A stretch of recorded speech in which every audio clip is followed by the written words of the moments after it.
Bonsoir. Oui, je dis bonsoir parce que là, avec toutes les lumières que j'ai allumées, je crois qu'il est clair que la journée est bien entamée. Elle est même sur le point de s'achever. Bon, bref. Aujourd'hui, j'ai pas prévu d'aborder une idée reçue. C'est plus une mise au point. Il y a un moment qu'elle me trotte dans la tête, mais là, il devient urgent de l'aborder puisque ça n'a échappé à personne. Je commence à être une vieille routarde du circuit du cancer et des traitements. Je pense objectivement avoir plus d'années vécues derrière moi, donc de moments à vivre devant. Je touche du bois, évidemment, je me souhaite le plus de temps possible, mais objectivement, réalistement, voilà. Je ne suis pas débile, je ne suis pas une autruche non plus, donc je sais à peu près à quoi m'attendre. Bref,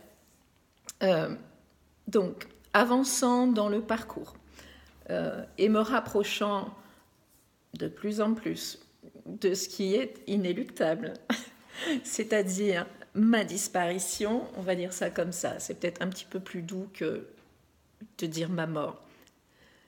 Mais donc, je m'en approche de plus en plus et j'éprouve le besoin d'en parler. Je l'ai fait d'ailleurs avec vous déjà, je l'ai fait évidemment avec ma famille, je les ai un peu bousculés, avec mes amis, je les ai bousculés aussi.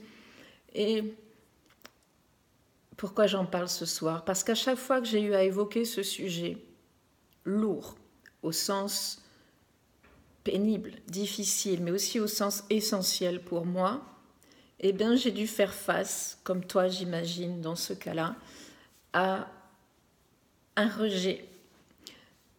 Pas un rejet de ma personne, je le sais bien, je fais la part des choses, ce sont des gens qui m'aiment, donc ce n'est pas moi qui le rejette, c'est l'idée que je puisse un jour ne plus être là, c'est l'idée qu'ils doivent vivre sans moi.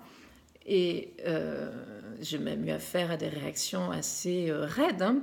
J'ai entendu des choses comme je veux pas en entendre parler, j'ai pas envie d'entendre parler de ta mort, de tes obsèques, de ton arbre, voilà, parce que j'évoquais l'idée, l'envie que mon urne funéraire soit insérée dans un pot pour donner naissance à un arbre. Bref. Donc, ce que je veux dire ce soir, c'est que à notre entourage, au mien, et puis à tous ceux qui sont amenés à malheureusement accompagner une personne malade du cancer, c'est que d'abord, si on évoque notre mort, ça ne nous fera pas mourir plus vite.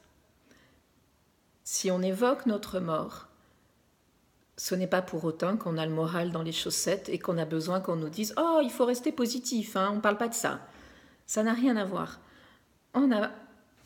Enfin, moi, quand j'en parle, je n'ai pas l'impression d'être en dépression.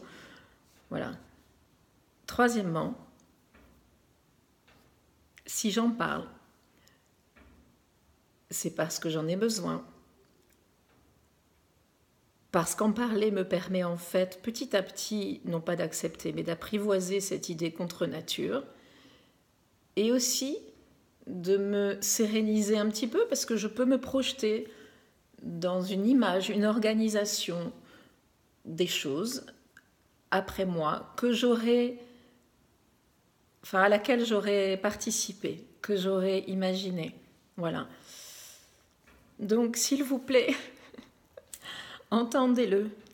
Le sujet n'est pas drôle pour vous, mais il ne l'est pas pour nous non plus. Si on vous en parle, c'est qu'on fait un énorme effort sur nous. Donc s'il vous plaît, faites un gros effort sur vous également pour nous écouter. Pour nous écouter, pour nous envelopper, pour nous conforter dans l'idée que l'on fait bien les choses, que vous serez là pour faire ci, pour faire ça, mais par pitié, ne rejetez pas ce besoin que nous avons, que certaines d'entre nous avons, de préparer notre départ. Merci beaucoup. À bientôt et comme d'habitude, si tu as envie de partager cette vidéo, c'est fait pour.